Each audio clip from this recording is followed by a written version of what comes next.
Hello everybody, this is Dragoon from the Dragoon Archive, and I just thought to do some creepypasta reading here. Just an audio kind of reading, and this is new, so sorry if I slip up a few times, but yeah, this creepypasta is called It Had My Mother's Voice by the author, Julian J Alexander. So after hearing this, please just go check out their stuff on creepypasta.com.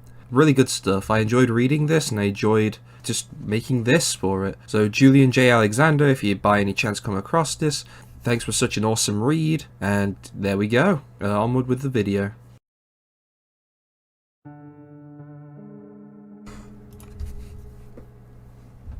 The head of yet another 6-inch nail is forced crudely into the hard flesh of what feels like the millionth wooden plank, its end contorted by the panicked blow it had been dealt by my shaking hands. There must have been about 40 or 50 wooden boards covering every possible opening now. In truth, I had lost count hours ago, because the only thing I was forced on was making it go away. What it actually is remains a mystery to me, even now as I board up the tiny back window in the basement, banishing the last few rays of sunlight that had crept their way into my house, and the strange kaleidoscopic colours that threw themselves violently against the shutters. Each room is now in a state of half dark, simulating the night that was already fast approaching. Walking around the house with a flashlight in hand, it looked like some kind of silver screen apocalypse scenario. Boxes of nails spilling out onto the floor and misshapen boards hammered clumsily into the plaster. To anyone passing by my house over the last few hours, I most likely came across as a lunatic as the sound of my hysterical pummeling permeated the thin walls. But I don't care. There is something out there that wishes to do me harm, and it isn't going away. The catalyst for the anxiety that had led this to begin 2 days ago, presenting itself in the form of a series of events that were stranger than fiction and far too close together to be coincidental. Each time something happened, I knew that it was a ploy that this thing had set up to try and get me to let it in. It started with that fire pit in the field. At least, I think that's where it was. Allow me to explain, if I can. My family used to live in a fairly rural backcountry area that consisted of flat, earthy fields punctuated by the occasional corpse or astoundingly small housing community. After my dad passed away, my mother wasn't ready to sell the house. Not even when she eventually moved into a flat in the nearest town. She treated the old house like a country retreat, and told me that any time I took a break from work, I was welcome to stay there. I had recently taken up a new job that permitted me to work from home, and so I took up residence in the house to swap the bustle of the city living that I was so used to for a tranquil setting. The fields around these parts are mostly used for growing potatoes, and extend on for miles and miles, till the only thing that accompanies them on the horizon is the setting sun. The house is situated at the end of these small pockets of housing, next to yet another expanse of dirt that is overlooked by a looming forest, one of the larger ones in the general area. The terrain out back is owned by a local farmer, a somewhat grizzled older gentleman, whose name I could never recall. All I could assume about him, from the perpetual scowl on his face, was that he would never take kindly to anyone messing around on his land. Which is ultimately why I was so confused when those kids set up a fire pit in the middle of his potato field late one night. It was a comfortably warm night in July. One of those rare times where the air neither warranted taking a coat on a walk, nor did it cling to your skin or hang heavy with gnats. I think it was a Saturday, meaning that I had spent most of the day working in my study, sifting through the crumpled paperwork and taking intermittent coffee breaks that always ran on a little longer than I told myself they would. an hour and a half after the sun had concluded its sluggish retreat behind the trees. I had been standing by the printer with my eyes growing weary as I watched the outdated machine groan loudly as it struggled to spit out yet another document. As it wrestled with its own mechanical innards, my gaze wandered to the window beside me. It was considerably dark outside, and all I could see was a faint reflection of myself and the surrounding room. The vague shape of the distant tree line, a dark blob against the navy sky that grew inkier by the second. The printer forced out a piece of paper with an obnoxious whine, briefly pulling my attention from the window and onto the document that had been considerably creased by the ink roller. I sighed deeply, but as my eyes sifted back to the window, the irritation dissolved and was replaced by a sudden curiosity. In the middle of the dark frame, a faint glow had appeared, seeming as though it were floating there. I walked to the other end of the study and killed the light, knowing that I would perhaps be able to see outside a little better. Upon flicking the switch, I returned to the window and found that the dull glow was not dull at all. It was in fact stunningly bright. As my eyes adjusted, it occurred to me that I was looking at a fire, seemingly man-made, but due to the distance I couldn't really be sure. For all I knew, I could have been witnessing the beginning of a forest fire. Knowing that I couldn't just ignore it, I rushed down the stairs, hurriedly sliding my feet into a pair of hiking boots, and fumbling clumsily with the door handle as though I had been blind drunk for the last hour. I dashed out into the night, and around the side of the house, nearly tripping over a hose pipe that lay snugly in the gravel. I vaulted the fence that divided the potato field from the house, and started towards the brilliant blaze at the edge of the woods, trying my best to ignore the awkward ridges of dry dirt that crumbled under my feet as I moved. I must have been about halfway across the field when a sound cut through the silence of the otherwise still summer night, stopping me dead in my tracks. It was a cry, clearly that of a human, but not one out of distressful pain. I listened closely, making sure to not do so much as shift a grain of dirt underfoot. Sure enough, more voices followed the yelp from up ahead, seemingly close to where the fire was. The voices that carried on the air were those of young people, teenagers, or perhaps university students who were messing around on their summer holiday. They were laughing and yelling in what sounded like a half-drunken state, the alcohol impairing any consideration they may have previously had for keeping their gathering a secret from the local farmer. Looking on, it occurred to me that the blaze that had been set at the foot of the woods was not what I initially feared it to be. It was instead a fire pit that had been set up by the group. Despite the ferocious brightness of the flames, I could not make out any figures or even silhouettes of people sat round the fire pit. I assumed they had perhaps started making their way into the woods, and so I began pacing toward the fire once again, with a mind to let them know that they needed to put the damn thing out before they knocked it over and turned the forest into a hellish inferno. I had not walked more than 6 feet before my left boot came into contact with a particularly hard, stubborn clod of dried mud, tripping me over and sending me sprawling onto the rock-like ground before me. With a groan, I pushed myself up, spitting the bitter taste of soil from my mouth. I shifted my eyes from the ground to the fire that was now gone. The fire was gone. I had gotten up at almost as soon as I had fallen over, so there was no way that those kids could have put it out in such a small amount of time. Moreover, the night was now as still as it had been before. There were no laughs or shouts of joy.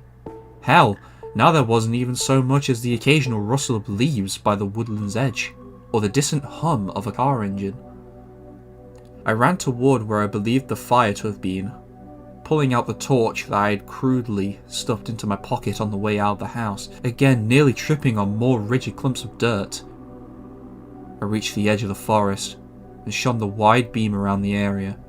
No acrid scent of smoke lingered in the air to indicate that there had been a smouldering bonfire there moments ago, nor were there any discarded bottles that would have suggested the presence of those kids. There had been no one here. But I had heard them. Clear as goddamn bell. I had seen the fire, yet there were no charred logs littered around, and there was no sign of the fire pit that I had assumed it was contained in. How the hell could I have imagined it? I stumbled back through the field, considerably shaken up from what I had either witnessed or imagined. My shirt and jeans stained with mud from the fall I had taken.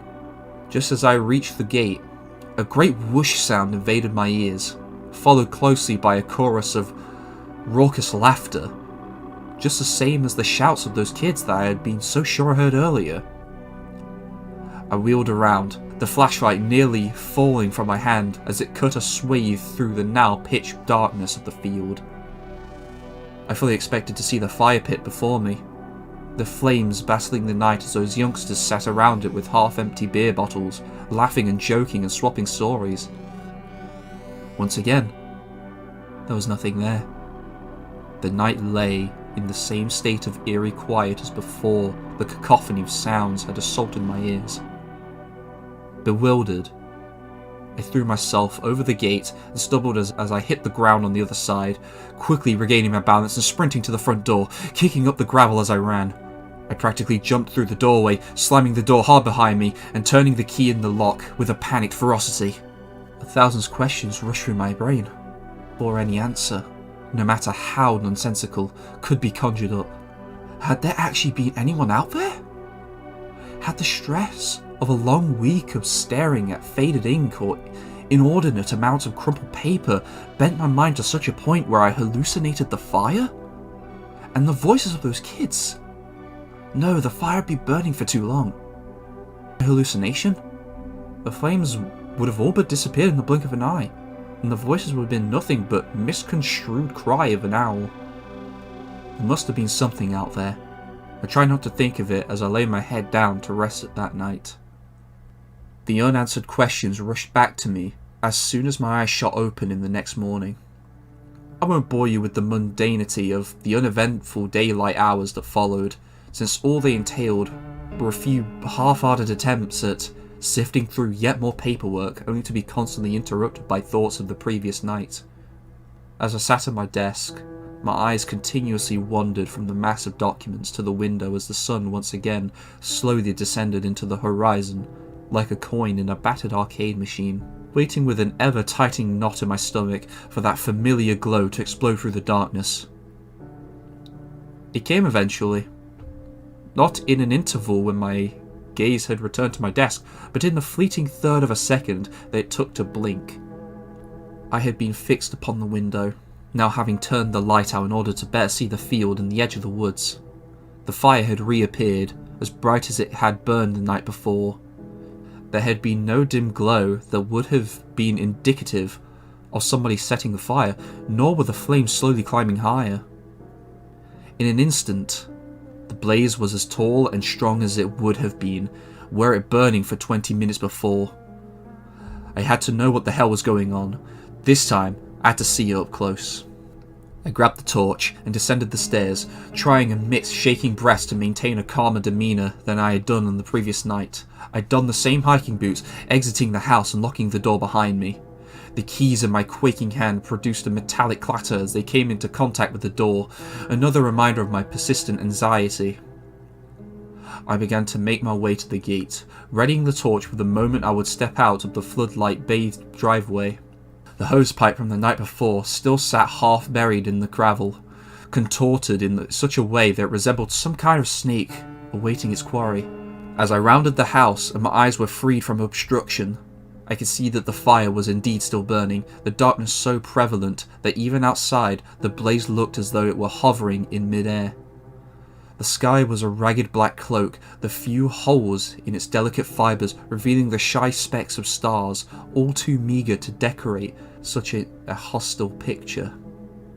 After walking through and shutting the gate, I switched off the torch and pocketed it, trying to stay as quiet as possible as I approached the fire pit. I made sure to keep my steps sure-footed, and light to avoid alerting whoever was around the fire, if there was anyone at all, that I was there. As the fire grew bigger and bigger in my field of vision, I started hearing the familiar youthful laughter, the shouts of joy, and the occasional clink of a glass bottle. There was something else, though, something different. 3 silhouettes were sitting in front of the fire pit, the flames so tall that now from a distance, those vaguely human shapes were unnoticeable. My breath quickened, and the knot in my stomach shot up into my throat. Yet I still continued my steady approach toward the fire. The laughter continued, and as I grew closer, I could see a hand raising a beer bottle into the air, confirming that these silhouettes were indeed those of people. It felt far more real than it did the previous night. This time, the scent of smoke was now hanging in the air, growing stronger with each step. The thing was, it wasn't just smoke. Smoke tends to maintain a smell that somehow sits comfortably between pungent and pleasant. But now, a far more offensive scent had climbed atop the aroma of the burning wood. It was the unmistakable stench of decay, so sudden and so strong that it was impossible to ignore. The flames were now no more than 10 feet away from me, and I could make out more details of the previously vague silhouettes of the 3 people hunched over next to the fire pit. I could still hear them laughing, yet none of them seemed to be moving now. No turning to look at one another, no swaying in their seats, and no raised arms as they told drunken stories. I walked another 5 feet and cleared my throat, preparing to address the 3 youngsters.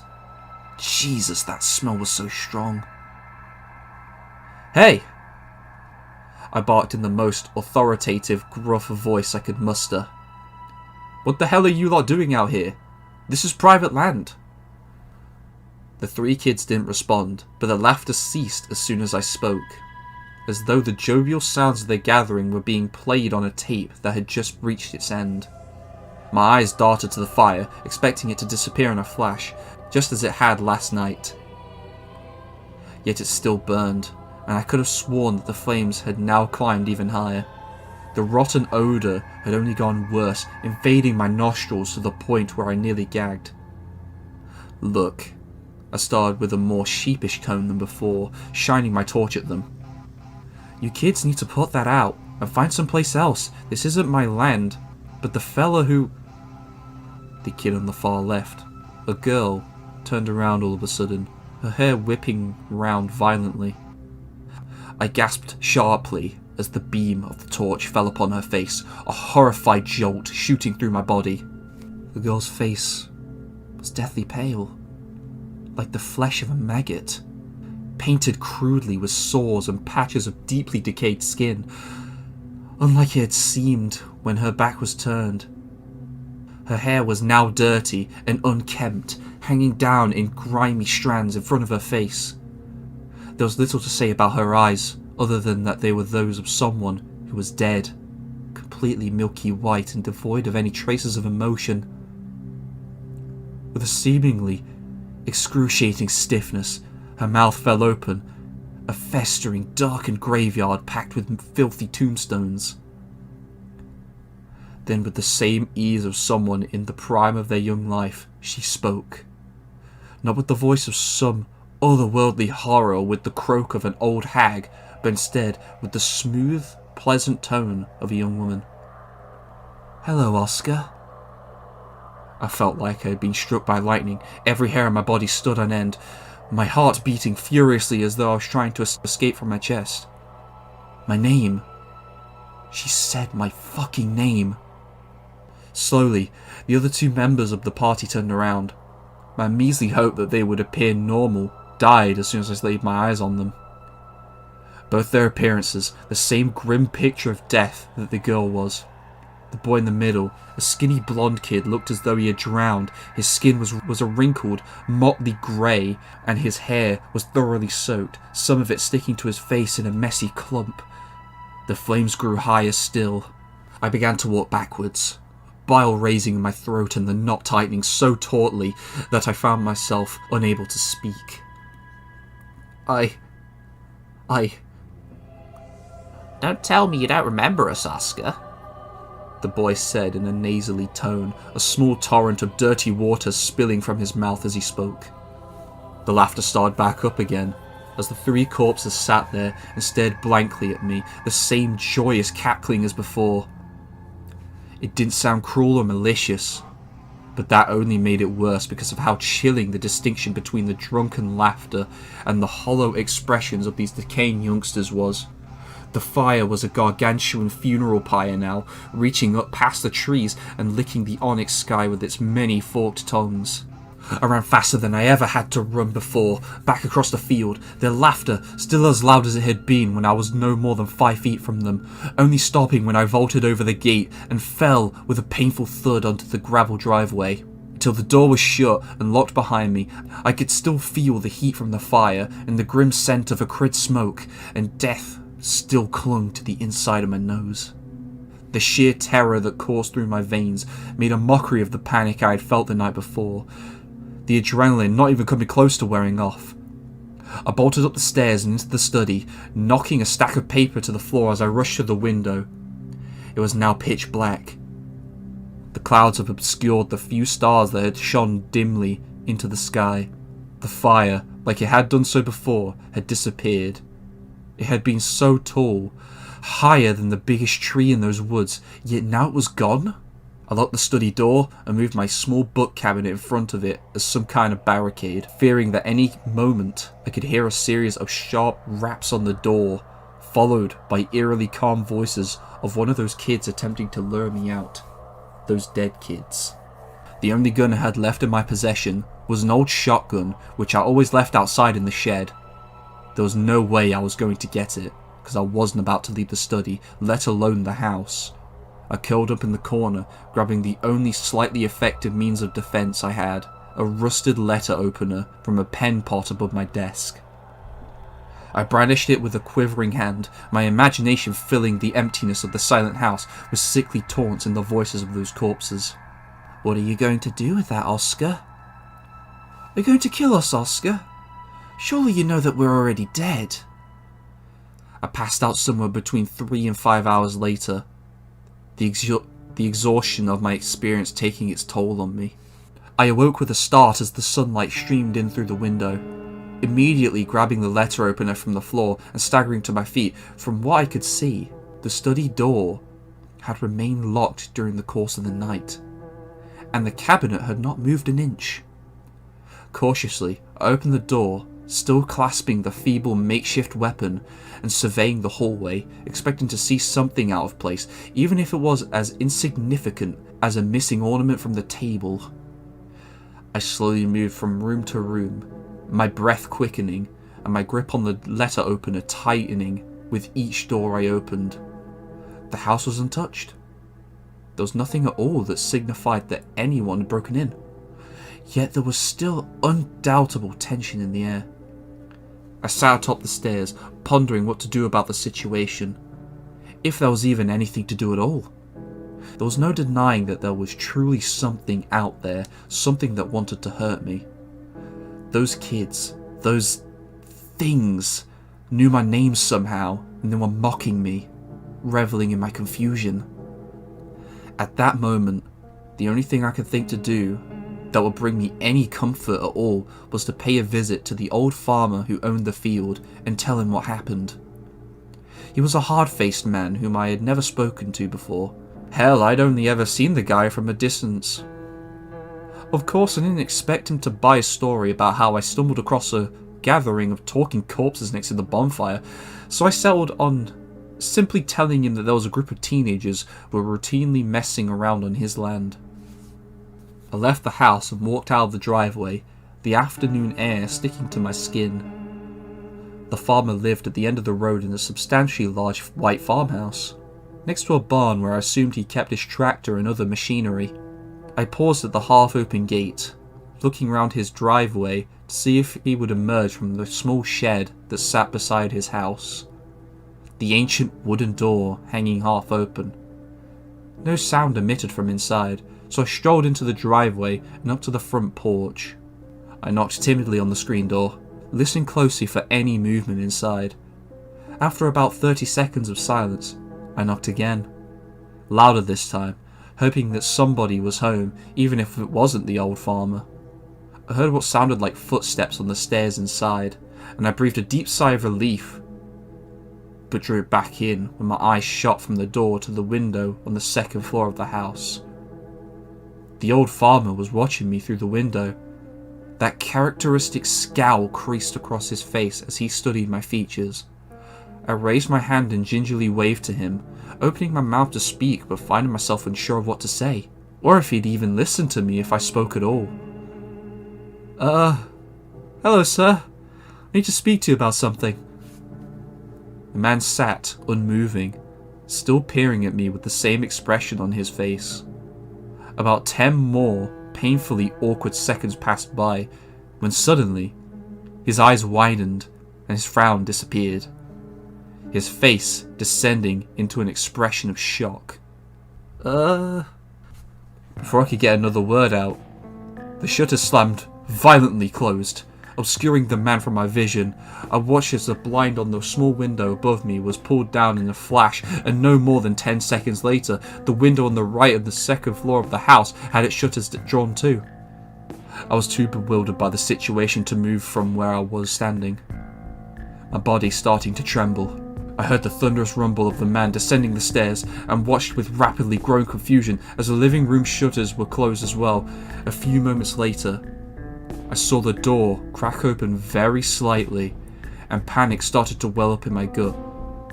The first thing I saw before so much as a strand of wispy hair on the man's head was the cold steel barrel of a shotgun peeking through the crack in the door. I didn't wait for the door to open all the way. I sprinted out of the driveway, turning only once to see the farmer standing on his porch, lowering the gun as he realized I was too far away now for the shot to reach me. It occurred to me as I rushed back to the house that the man had fully intended to use that weapon, and somehow, I knew it wasn't just so he could fire a warning shot into the dirt next to me. Not one word had been exchanged between that man and I in the month that I had been there. I had been so sure that he had seen me before, even if it was only across a field or through a window. Yet, when he had seen me standing outside his house, he wore a look of the most unimaginable terror upon his face. What the hell was going on? I retrieved the age-old shotgun from the shed and stumbled inside, confused beyond belief.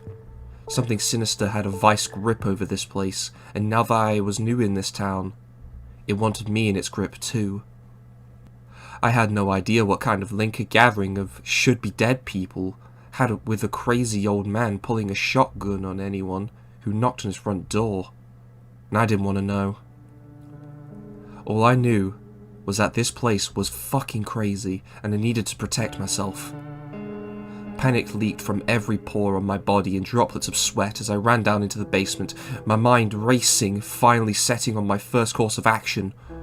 I flicked the switch, and after 5 seconds of the light bulb emitting stuttered bursts of light, it sprang to life and illuminated the somewhat bare basement floor.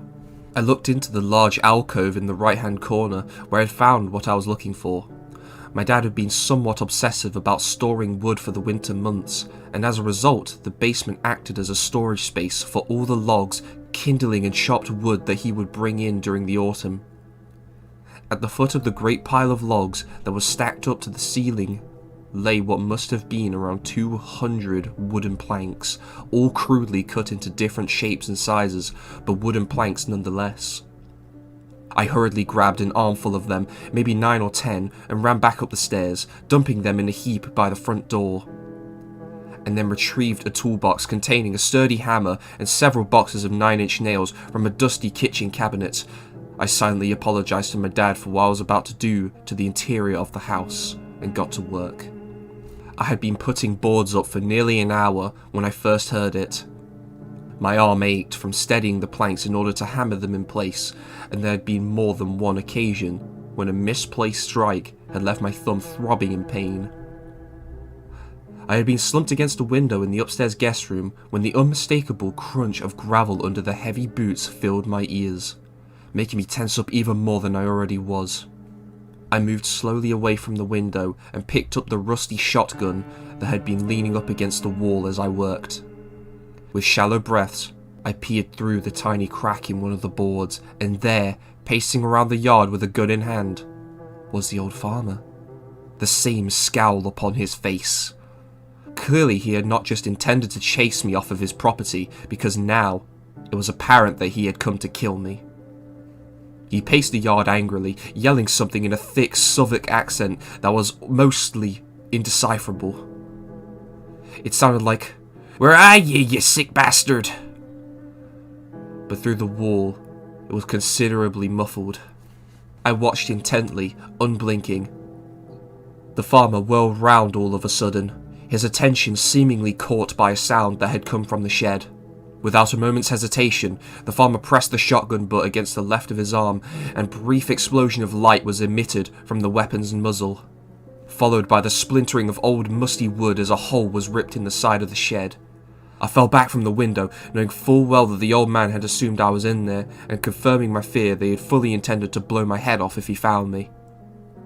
I considered calling the police earlier, but saying that a man pulled a gun on me whilst I was on his property would hardly be enough to get anyone out of here, especially since he could argue that I was trespassing. Now the man was shooting a gun on my property, and I had a reason to believe that my life was in danger. The nearest landline phone was in the hallway outside the bedroom, so I quietly made my way to the door, crawling on all fours to make sure that the man did not see so much as the top of my head through the crack between the boards. As soon as I had rounded the corner, I darted to the table and swiped the phone from its cradle, punching the number 93 times. The drawn-out tone in my ear as I raised the phone up, which was suddenly cut short by the operator's voice. "Emergency. Which service do you require? Fire, police, or ambulance?" "Police!" I breathed unsteadily into the receiver. A couple more seconds passed, and then the comforting human voice of the emergency call taker sounded through the receiver. 999, what's your emergency? The culmination of severity of the situation and the relief I felt that I had got through to the police had opened a floodgate inside my brain, and the information spewed forth from my mouth faster than I could think. "My name is Oscar Connors. I'm at Sturtridge House near Farnham. There's a man in my yard who's trespassing on my property and he's got a gun." The reassuring voice of the call handler came again. Sir, try to calm down. Where is the exact location of this residence?" I tried to steady my breathing. "It's, Sturtridge House, fairly close to Farnham. The postcode is GU10 2JX. "Okay, sir. You say the trespasser has a weapon?" "Yes, he's been walking around the grounds with it for the last 5 minutes, and he just started firing it randomly." "Where are you now, sir?" "I'm inside the house, but I think he knows I'm here." "Find a safe place to hide if you can, sir. I'm sending 4 officers down too." He paused so suddenly, I thought the line had gone dead. "What did you say your name was, sir?" I hesitated before answering, confused as to why the handler had changed the subject under such pressing circumstances. Oscar Connors." Another drawn-out second of silence hung in the air. "Oscar Kenneth Connors?" I felt my heart sink. How did this handler know who I was? And more importantly, what the hell did it matter? My voice, an amalgamation of confusion and suspicion. "Yes?" The handler did not respond to what I had said, but I instead heard the faint sound of multiple people talking over the receiver. Thinking he had perhaps not heard me, I spoke again with slightly more confidence. "Yes, my name's Oscar Kenneth Connors." Suddenly, the background noise from the receiver cut off, and silence crowded the house again. The handler had hung up on me. It feels weird to say even now after the chaos of the last 2 days. The emergency services had hung up on me. I tried calling them again multiple times, but I was met with nothing more than a dull, ceaseless drone. I set the phone down slowly and leaned back against the wall as it dawned on me that no one was coming to help. I returned to the guest room, once again keeping myself low to the ground just in case the man was trying to peer through the crack in the boards for any signs of movement. I positioned myself next to the window and then cautiously scanned the yard for the whereabouts of the madman. The yard was empty. But the farmer had certainly left his mark. The hole in the shed was now wider, and it looked like he had either taken another few shots at it, or just decided to kick it in. I waited for about a minute to see if his hunchbacked frame could emerge from the shed, but nothing came. Not a single sound emanated from the yard, and so I took the shotgun from its resting place and made my way down to the stairs and walked into the kitchen. One of the kitchen windows had only been partially boarded up, so I peered through the thin net curtain, worried that the man would catch sight of me if I moved it aside. Through the wafer-like fibres of the curtain, I could see the man latching the gate back up, the shotgun now nesting in the crook of his arm. Relief washed over me as I saw him walking back down the road towards his house, a small victory among all the odds that were against me. I pulled the curtain back very slightly as I watched him disappear from view, hoping that now I could finish boarding up the windows and figure out who could possibly help me. Just as I was about to let the curtain fall back into place, I caught sight of a figure standing inert next to the gate. The farmer had not acknowledged this person as he trudged past, which I thought to be incredibly strange. I moved the net curtain back further and squinted at the person who was standing there. I instantly regretted my curiosity, as my vision was filled with the same pale skin and decaying flesh of the corpse that had spoken to me the previous night, the light breeze now toying with her straggly dark hair. I pulled my eyes away from the gruesome sight for just a second, and when I looked back at the window, the girl was not as she had been moments before. Her skin, whilst still fair, was no longer pockmarked with sores, and her hair shone in the afternoon sun, falling neatly upon her shoulders. Despite this, her face was contorted into a terror-stricken expression, her mouth agape and her eyes wide with fear. I was overcome with a sickening and very alien feeling of déjà vu, as though without the mask of death that she had worn up until now, I knew exactly who she was and what she was seeing through her eyes. I turned away and let the curtain fall back over the window, wishing the mocking phantom away. I tried to force the fear back down, picking up another board and hammering it against the wall, covering up the image of the girl who may or may not have still been there. I kept putting up boards with a robotic work ethic until I lost count of exactly how many I had hammered into the walls, and the ache in my joints didn't bother me anymore. It's 10:30 PM now. Around half an hour ago, I heard the sound of tyres on gravel as what sounded like 3 cars rolled into the driveway. Through the tiny cracks in the wooden planks, I could see rhythmic flashes of red and blue light that illuminated the rooms of the house for fragments of seconds, and I can intermittently hear a man talking through a megaphone, barking out threats and sometimes using my name. This thing, whatever it was attempting to lure me outside yet again by imitating a squadron of police officers. I let out a humorless chuckle to myself when the lights started up.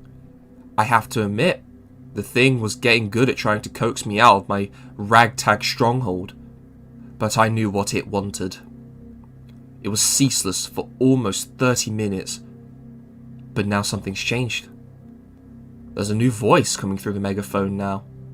A stark contrast to the low male shout that had been addressing me for the last half an hour.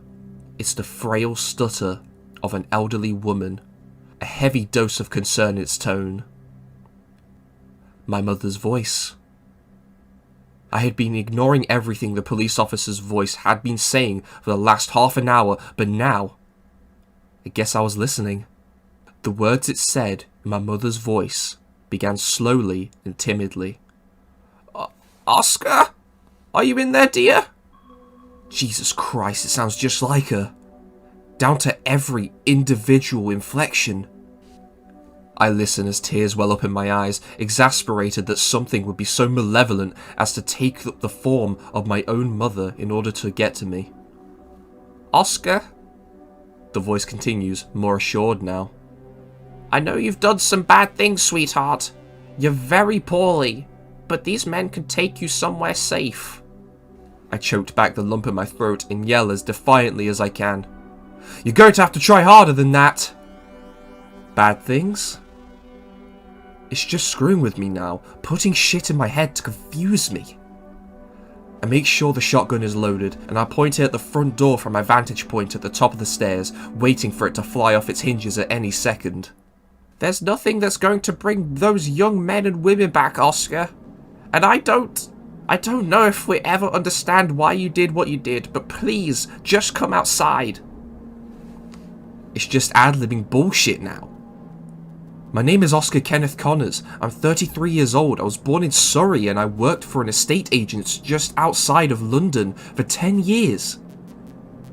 For the last year, Bullshit! It's ad-libbing bullshit to get me out of these walls. For the last year, I've been... Images I can't flash through my mind. A skinny blonde kid in a red hoodie stumbled out of a bar.